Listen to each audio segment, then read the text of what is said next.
My name is Lex. I have the great honor of accompanying this program as a facilitator. My passion is for democracy, and my life's goal is to make the world a more democratic place. And when I say democracy, I don't mean more elections, more campaigns, more political parties, more old men in palaces. No. I mean more power to citizens to participate in decisions that shape their lives. More power to citizens to take part in the collective life of the community. And that's what I see in this room, the ambitions of this room, right? To share power, to spread power, to empower people who need it. Who thinks that in Africa today, food security is a serious challenge? Raise your hand. Who thinks fighting climate change is a serious challenge? Raise your hand. Who thinks empowering girls to stay in school is a serious challenge? Raise your hand. Who thinks access to quality healthcare is a serious challenge? Raise your hand. Okay. So how are we going to do it? How are we going to rise to the seriousness of these challenges?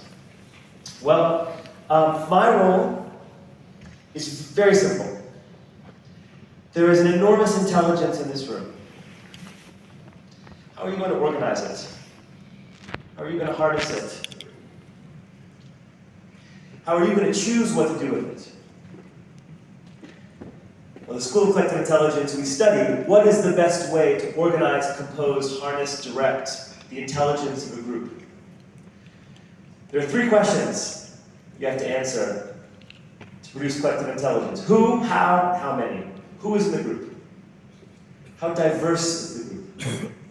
How much information has dispersed around this African continent do each of you have access to?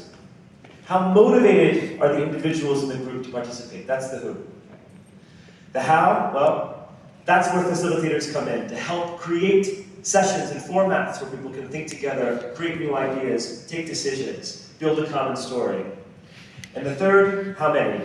We started in a room on campus, say about 6 months ago, 7 months ago. Asma was there. Dimitri was there. Was Dimitri? Yeah. Usama was there. Liz, not here yet, but she was there. Raise your hand if you were there that first day. A couple more people. So that's where it started, yes. A couple more, we added more and more people. So we had this great meeting in December, and now we're at 150. So as the numbers grow, the opportunity to combine this intelligence together grows. Because each new person brings knowledge, brings information, brings talents, and also brings your own mission, your own passion. So what I want to talk about today is one concept in particular that will help us answer the question, what do we do? What will this network do? How will we create the impact we want to create? Why do I put Barack Obama on this? Because my experience as part of Barack Obama's campaign for president was one of the educational experiences of my life in teaching what the power of an organized, large group of people can do. And so the skills, the practical skills of building a strategy, building a common story, making decisions, recruiting and inspiring new people, many of those skills that I learned in the Obama campaign are now part of our School of Collective Intelligence here at UM6P that we want to share and help you build better strategies and campaigns and projects. And where I begin is that very often you, as leaders of projects and teams, feel pressure to do something, to act, to take action, to have an MVP, to start getting going. And you don't always know how it fits into the bigger picture. Raise your hand if that describes you at some point in your life. A few people. We feel pressure to act, not necessarily knowing what is the exact impact we want. We say leadership, we say health, we say climate. What does that mean? How do we measure that? And very often, whether it's an activist campaign or a political movement or a healthcare NGO or an AI startup, we start building based on what we know, based on things that are familiar, things that are obvious. and not necessarily the ones that are the most effective, that are going to most effectively get us from where we are now to where we want to be. And so, the key concept that we're going to explore today and keep coming back to in this 3 days together is the theory of change. A theory of change is a visual model, something you can visualize and show, that links actions to impact. What are we going to do tomorrow to what is the vision of this continent that we want to achieve? How do we get from here to there? What are the links between what we do, the effects of what we do, the medium-term outcomes, and the long-term impact? Why do we do this? First, to help us prioritize. We can't do everything. This is a continent of millions of people. We're a network right now of 150. What do we do? And this was a subject of huge that many of the friends who were here on that first day, we struggled with. We agreed, we don't just want to have a conference, but then what do we want to focus on? And I'm going to take you through just in a very brief way, how we created a theory of change for Bridge Africa. So number one, a theory of change helps you prioritize. Number two, a theory of change helps creating a theory of change, a visual model of your strategy. Helps you challenge your assumptions and complete the gaps in your knowledge. As new people come in and say, oh, you want to do this, but actually you could do this even better. And ultimately, we want to use our theory of change to convince others to join us. Whether that means the ministers in our countries to sponsor what we're doing, or funders or venture capitalists to sponsor what we're doing, or whatever access to resources and leaders we need, they're going to ask you, what's your theory of change? What makes you credible? If you're asking for time, money, access, why should we invest in you? Why should we join your project, your network? So, what's in a theory of change? This is a very simple model of a theory of change. You begin your theory of change by thinking very specifically about impact. That's what we did on that first workshop. What is the vision of society that we can picture? And how do we measure that? Right? Do we measure it in the number of new startups? Do we measure it in the lowering youth unemployment in our countries? Do we measure it in access to education? Do we measure it in agricultural productivity? How do we measure the impact we want to see? And some of that's quantitative, some of that you can put a number on, some of it's not. Some of it's about well-being, leadership potential. How do we know when someone's realized the leadership potential? Can we put a number on that? Maybe not. But you can measure it in people saying, I am able to start a new project. I am able to run for office. I am able to support my family. That might be a qualitative impact. Can't put a number on it, but it matters. Oopsie, go back. And so leading up to the impacts, we have actions, outputs, and outcomes. Actions are what we can do. We can create a mentorship program. We can start talking to farmers. We can start lobbying health ministers. Right? All of these are examples of actions.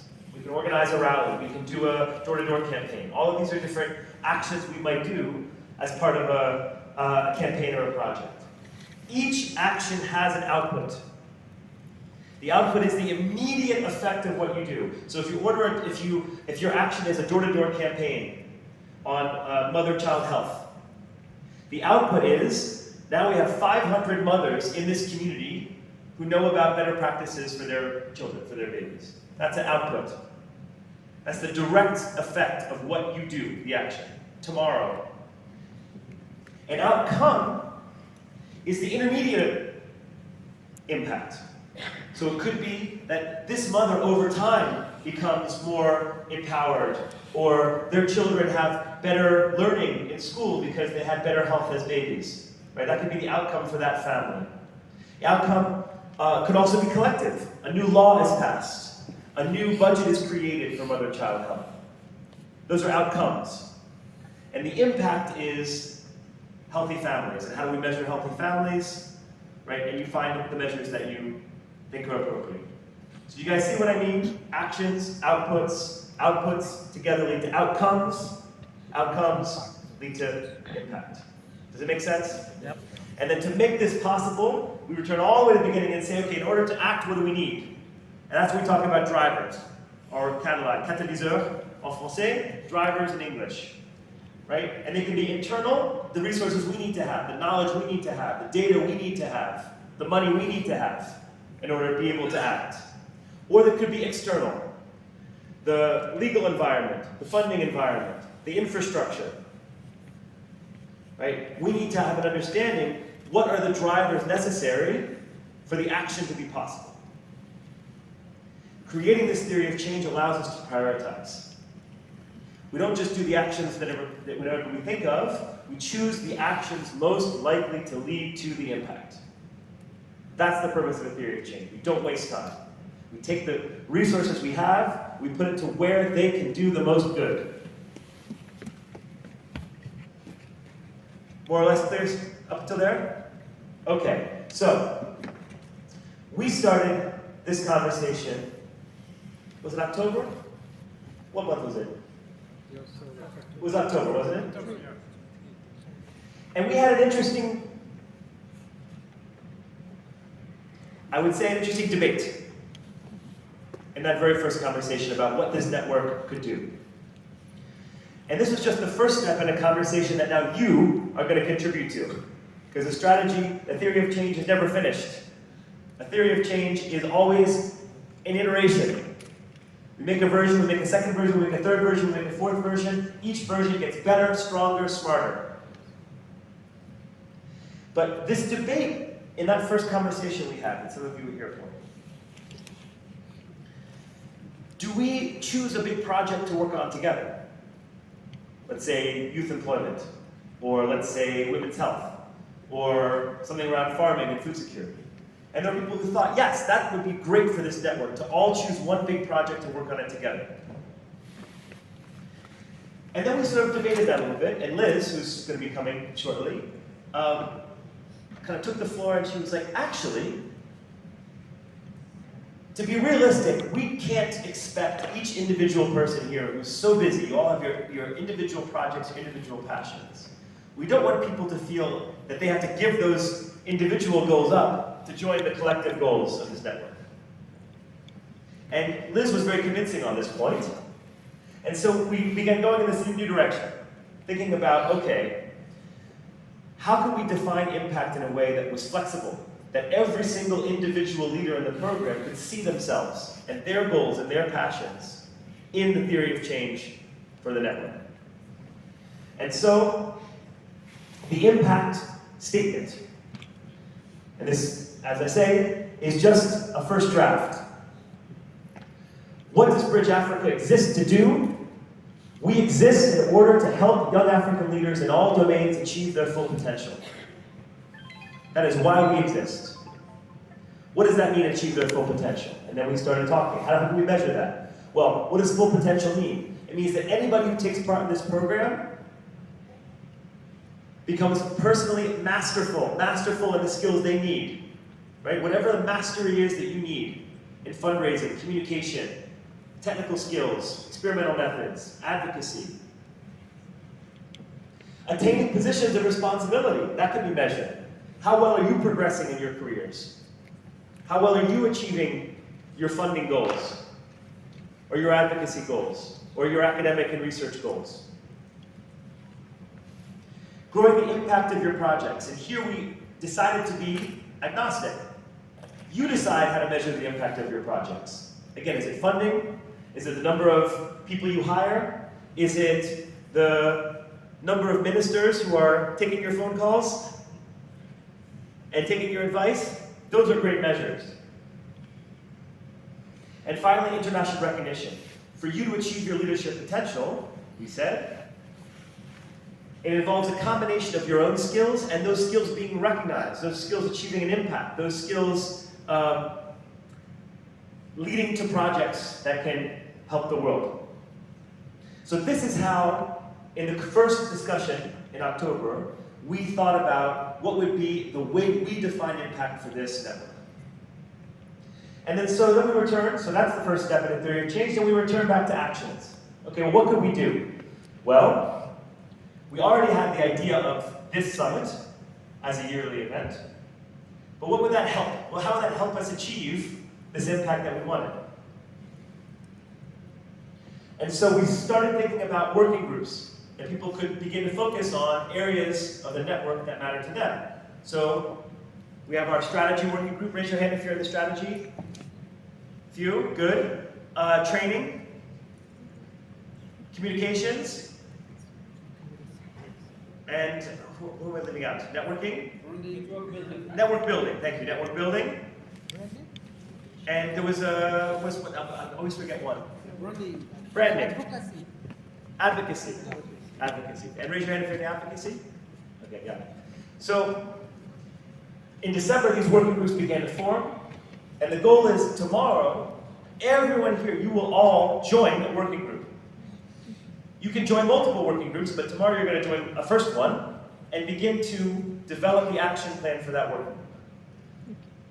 And the action plan means, not just what we'd like to do sometime in the future. What are we going to do now? Tomorrow, what are we going to do? Right? To help bring us towards this impact of helping young African leaders, as many as possible and as many domains as possible, achieve their full potential. Now, that seems like a pretty big goal, right? And so we then talked about, okay, what's our unique brand? What's our unique value? I don't like the word branding so much, but it's because I'm a democracy nerd. But I understand branding, I understand that it's a very important word. Okay, but what's our unique value that we're bringing? Because there are many leadership programs. Well, our unique value is we are linked to a research university in Africa. That's not the case of the Obama Foundation, that's not the case of the World Economic Forum, that's not the case of all these other African leadership programs that are tied to some body or some funding or some international agency outside of Africa. No, our home is a research university. And maybe a network of research universities. We're just beginning. And what does a research university allow us to do that these other leadership programs doesn't do? Access to scientific knowledge, access to scientific expertise, access through the network of this university to politicians and decision makers, international bodies. Right? So our home base, our DNA as part of a continent-leading research university makes this network different. The second thing that makes this network different is how we are governing ourselves. Khalid and I said from the very beginning, right? This is a leadership network different from the others, right? It's not you coming into an event and having nice meals and then going home, right? You are the drivers of this network. You are the governors of this network. You are the strategists of this network. We are here to facilitate. We are here to give you a home. But your intelligence is the driver. And that makes this different. It also puts a big responsibility on you. Because you can't just sit here and clap and have a nice coffee. You have to think. You have to strategize. You have to build connections to each other. You have to use this time we have here and the resources we have here in the best way you can, and not waste any of it. That's our challenge to you. So, in your packets, you have a copy of this theory of change. I'm not going to read everything out one by one. But the goal is for us to make this better. This is just version 3, right? We've had 2 conversations and then a last revision. We want to make a version 4. We want to add different actions and activities. We talked about outreach and events. We've talked about building an online platform. We've talked about how we want to govern ourselves and create a network, a board of advisors that can help us get access to funding, get access to senior decision makers. How are we going to do that? And the working groups have already begun those reflections, have already begun building action plans. But now we have many more minds, a lot more intelligence, a lot more ideas in this room. We can accelerate it. That's the work we do tomorrow together. How does that sound to you guys? Okay, thank you. Thank you for your attention. Thank you for being here. I'm excited to get the next step. Thank you guys.